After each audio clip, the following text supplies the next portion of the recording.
Hello, and welcome back to Unboxed with Joe, where we talk stories off the cuff on topics we don't run away from.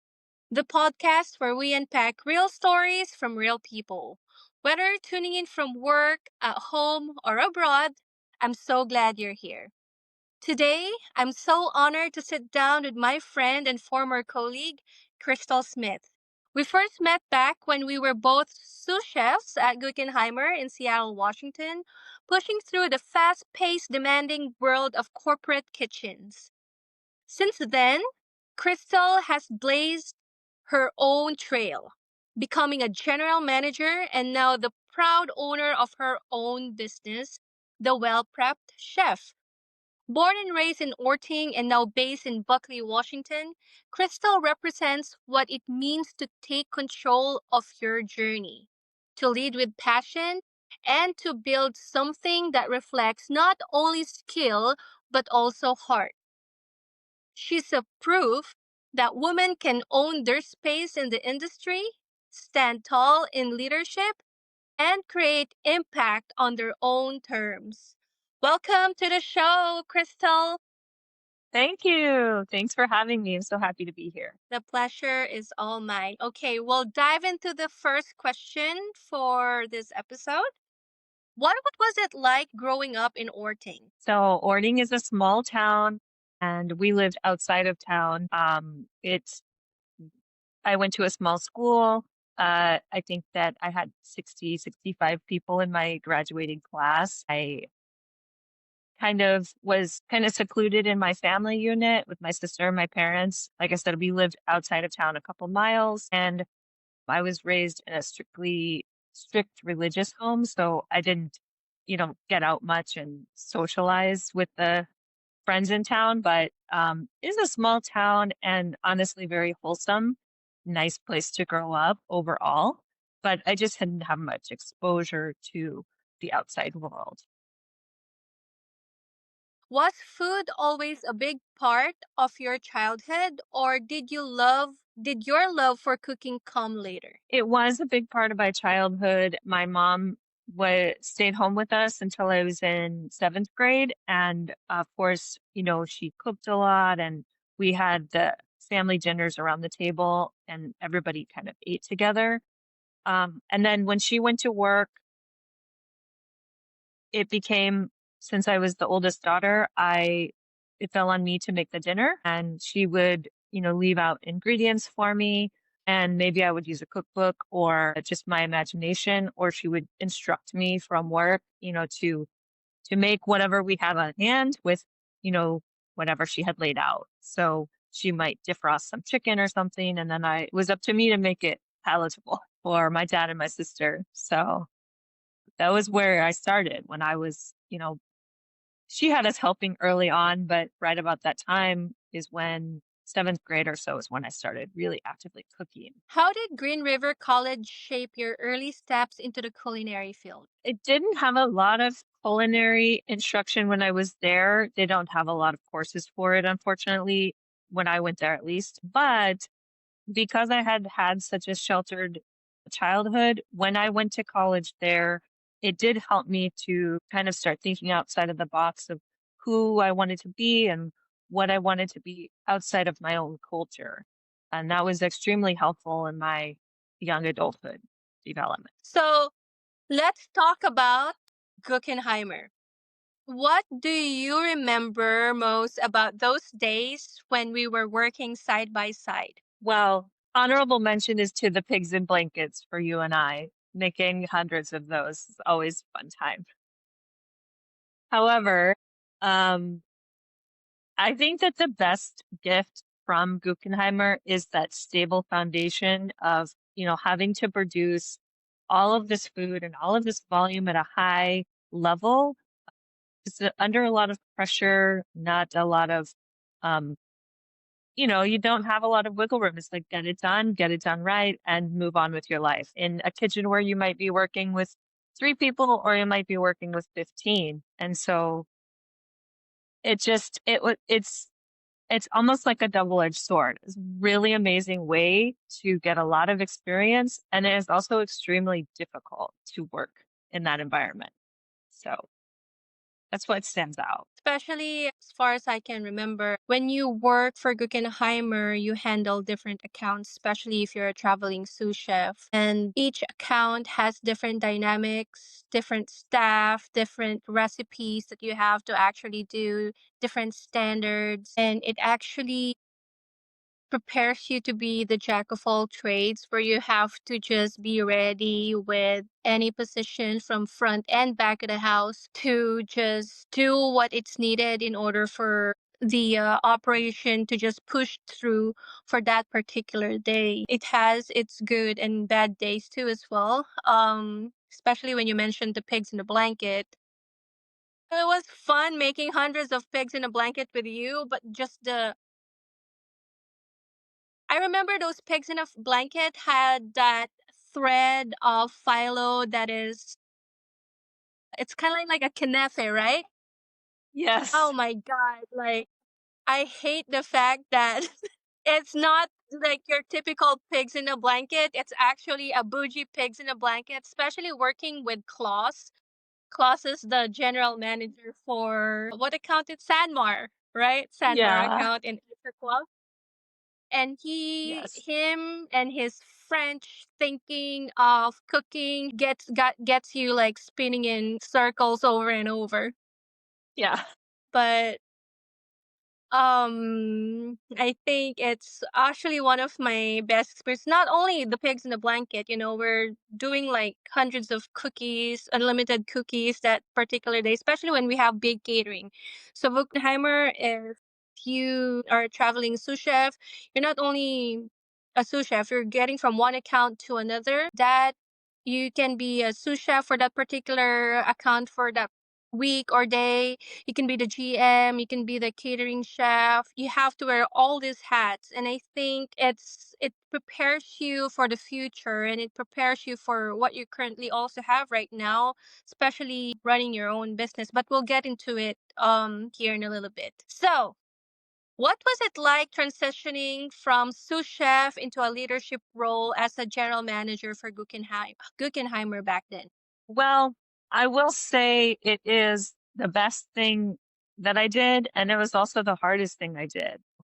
I went into a role called chef management, which is basically the GM and the executive chef combined, but it's a smaller account, which is why they combine it, and you have a less amount of staff. And it just means, like you were saying, like you need to have already been there and done everything. You need to be able to have worked every single station, every single scenario. You need to have all of that under your belt, or you won't be able to support yourself and your staff, because most of the time you were not going to get support from above. You were not going to get any management support or someone to lean on. You need to really carve out your own way with mentors and instructions and just any resources you can find. I've I felt many times very on my own. And it was kind of like being in battle out there, just like whatever it takes, I'm just gonna make sure my client and my customers are happy and do the best work that I can do that allows me to go to sleep at night and say, I did my very best today. I served good food. My team is happy and safe. And that was all that mattered. Very, very much a rogue situation, honestly. You're just out there fighting for your life all by yourself, it feels like. Just to piggyback on what you just mentioned, being in a leadership role, not a lot of people know about this, but it's not for the faint of heart. They think that if you're the executive chef or chef manager or a GM, they think that she must have it easy because all she does is to bark orders. I know you can vouch for this. It's kind of like being a god, and people think, or your staff think, that you have all the answers to their questions and X, Y, and Z. When somebody calls in, you have to fill in for that particular position. No one's actually helping you up, especially being a woman in a leadership role. They think that you can just like suck it up and don't need any help. I mean, it's just Yeah. unfair, But at the same time, this is why I look up to female leaders like you because I know the hardships that it takes in order for you to even like accept certain positions and Yeah. just do the job, get the job Yeah. done. Yeah. It is very difficult. You do experience a lot. If you're too hard and too forward, speak up too often, you're considered a blank. Put in Hmm. an insulting word there. You're too aggressive. People are afraid of you. These are all feedback that I have received. But if you are a man, a male person, you don't experience these feedback. So, but in order to succeed as a woman in the industry, you have to carry your armor and you have to, you know, stand up for yourself and speak up. It also walks a fine line with my philosophy was always to lead from the kindest place. That I never would want to walk in jumping off the handle, screaming at people. The type of behaviors that I've experienced towards me from other leaders was never what I wanted to model, with a few exceptions. So it was always my philosophy to try to lead from the front with that kindness and create a kinder space in the industry. Is a very harsh place to work, stressful, and I always wanted it to be more of a safe place. And that was always my number one goal. So bring all of that together. It's a very difficult but rewarding job. That's what I'll leave that to. Just by you saying that, it actually takes me back when I was in culinary school. My chef instructor that time, I was graduating during this time and he actually sat me down and told me that, you know what, Joe, when you go out to the real world, when you're actually like cooking and working for somebody and have your own staff to manage or supervisor to take care of, please don't be like those chefs out there. Please don't yell at your cooks and try as much as you can to listen to them instead of just thinking to be a badass, Right. because it's not a kind world out there, especially in the kitchen field. Like they will eat you alive, and once you cry, like you're out. You gotta have to show them compassion and toughness at the same time. And I think I tried my best to be in that particular scenario until I got Yeah. fed up. And you actually know what happened after that, Crystal. I think those times are healthy though. We are consistent, we are fair, we're kind to a point, and then there comes a time when you have to stand up for yourself. And whether or not people like it, if they think it's too harsh, that's their problem. And you did the right thing. Sometimes you just have to drop the mic and see, Yeah. For just context, I did leave that company in a bad term because I got fed up and pretty much called them out with their BS. I still have that moments where I was like, if I would have done it different, would my life would be a different? But like at the same time, I'm like, no, I have to do it the way I did it, because if I did it, they would not know how much they've already abused my position and my Right. kindness. You got the point across and also made peace for yourself, which is the most important because that person and that situation was not going to be reprimanded or disciplined or change in any type of way. So you protected your own peace, which was extremely the most important thing I think you could have done. Crystal, looking back, what lessons did you carry from that experience in your career now? So many. I mean, I worked there for 12 years and I worked everywhere from utility dishwashers where I started. And when I left, I was GM. And you can see the path of difficulty that it was. However, like you said earlier, I would not be able to have the tools I need for my business today had I not gone through all of those things. And really, the big lessons lie in making the mistakes, doing it wrong, and having to go back and fix that with people and with your systems as well and say, you know what, I didn't do that right. And now here I am. I need to make it right or fix this issue that a lot of times it comes in feedback from an employee or a client most of the time. And you can tell you start that sweaty freaking out moment and you're like, oh, this is something I really need to work on. I'm grateful for my experience in that corporate world just because it really showed me what to do and what works and also what does not work. I know now how to support a team. I know how I needed to be supported. I know what I needed to succeed. And ultimately, they don't have those tools for me, but I can now give them to myself, which is the biggest lesson. Such a wonderful statement. So now we're diving into the well prepped chef. What Yeah. inspired you to create the well prepped chef? Well, for years, it's been my dream to kind of go out on my own. And it's always in the back of your mind. I'm a huge dreamer. I think outside of my limits. And I do experience a lot of self-doubt at the same time.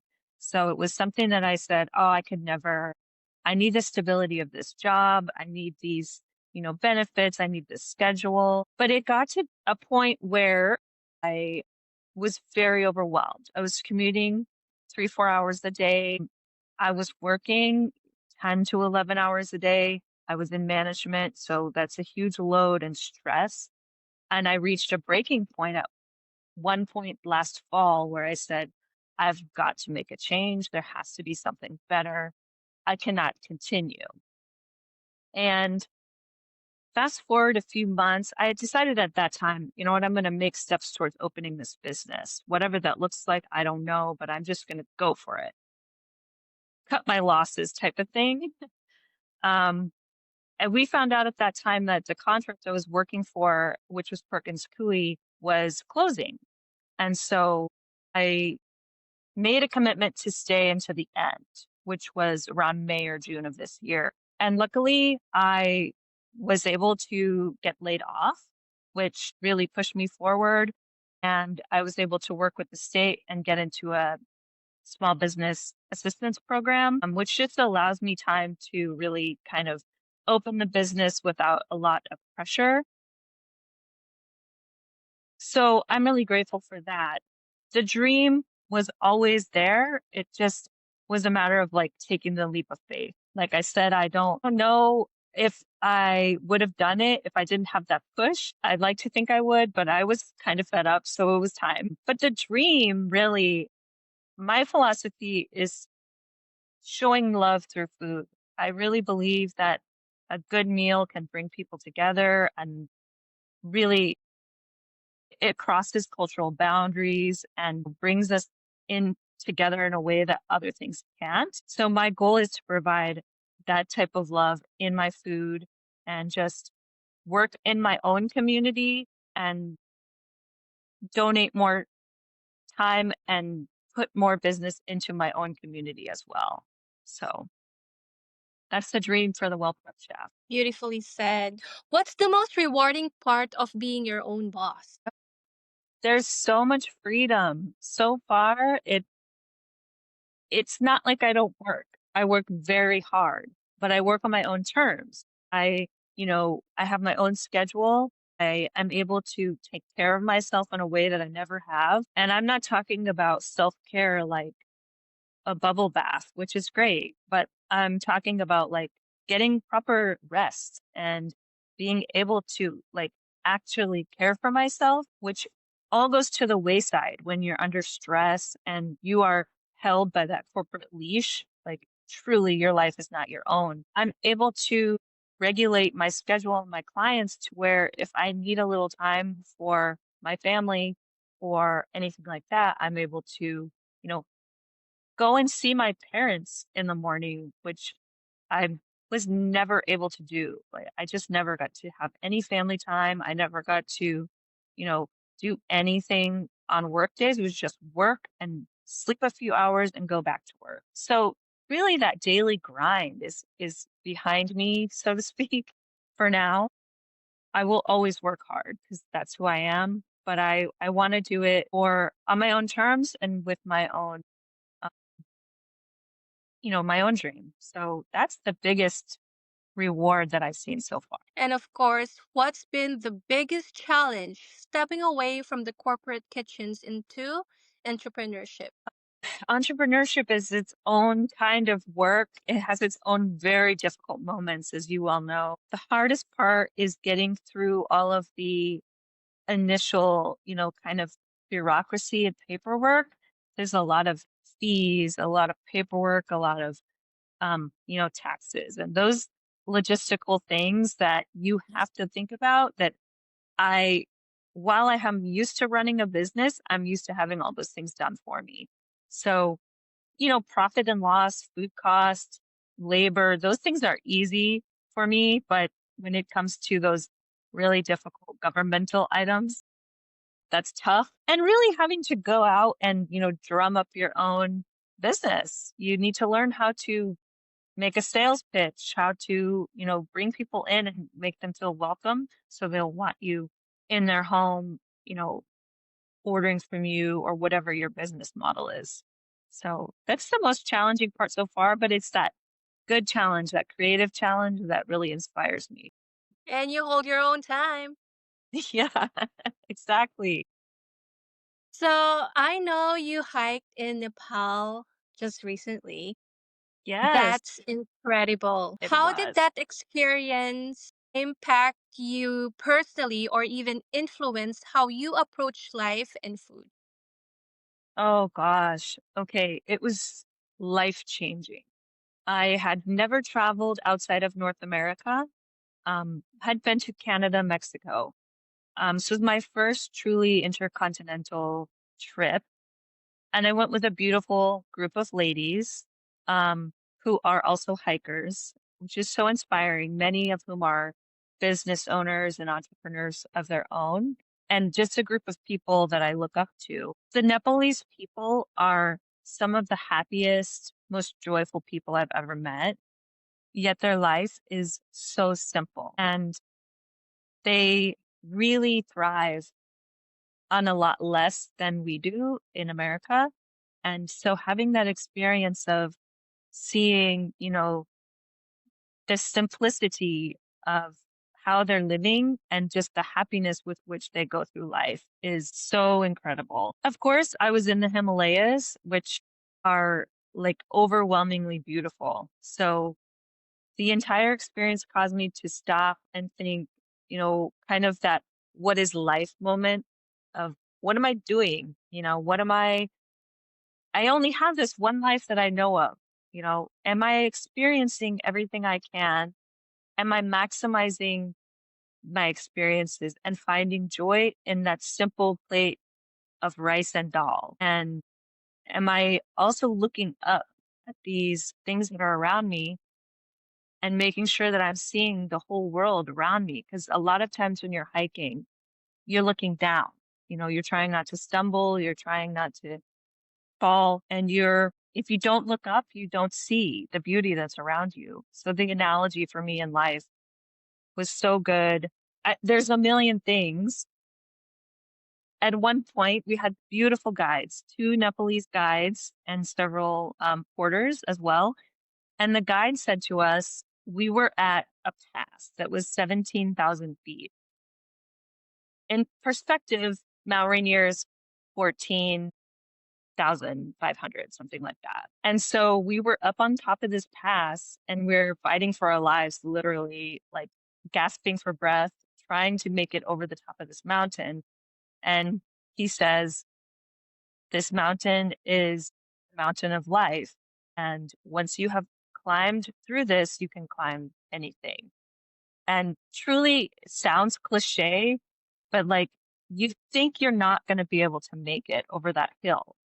And then you do. And it was very just humbling to be there with that type of people and say, my issues and my problems might not be so insurmountable. I need to make sure I'm keeping in perspective, I can do hard things. I can climb these hills that are so overwhelming and so hard for me. And also, I can thrive at the top because once you get to the top, it's like party.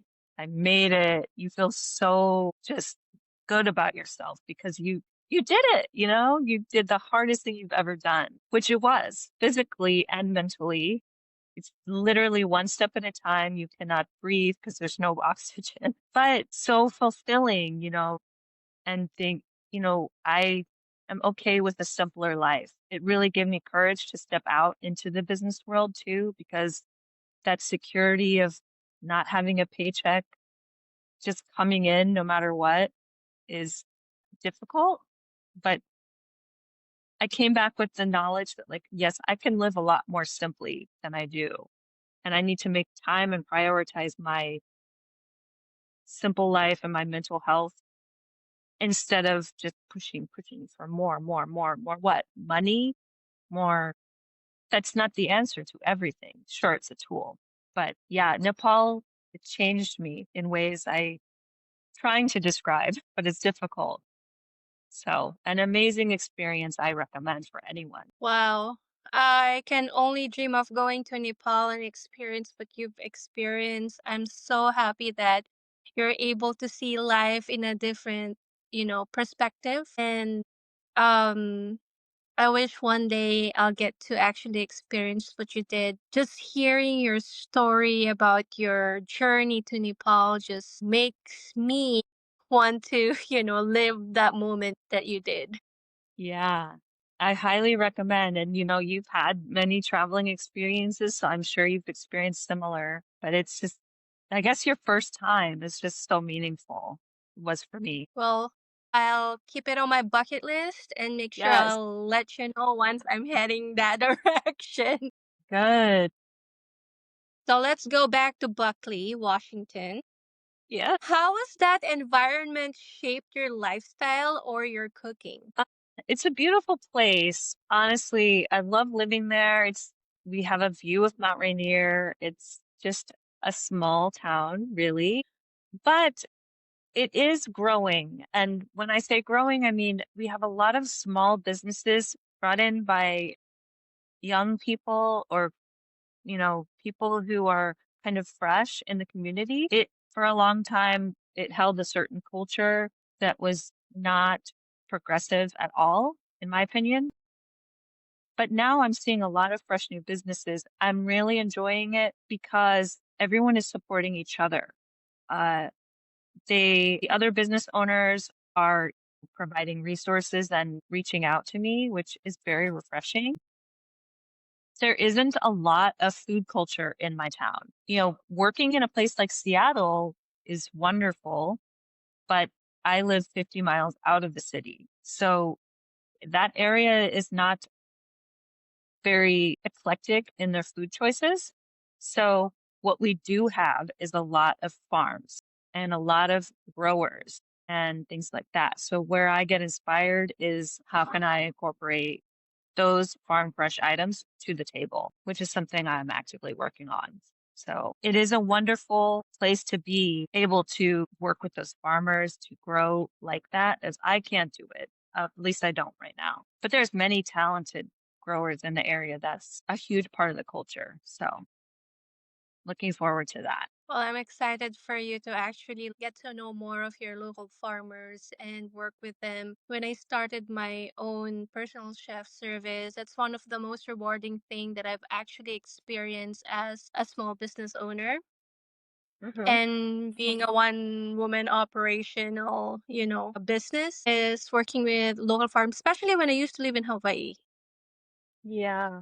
Incredible is even an understatement to even put it in words because Yeah. the farmers in local farmers in Hawaii, when you get to know them, they don't treat you as just clients, but also as family. So Hmm. when they don't have the produce or the thing that you need for your business, they actually refer you to one of their fellow farmers or somebody that they know that can help you out. It doesn't stop from I don't have it right now.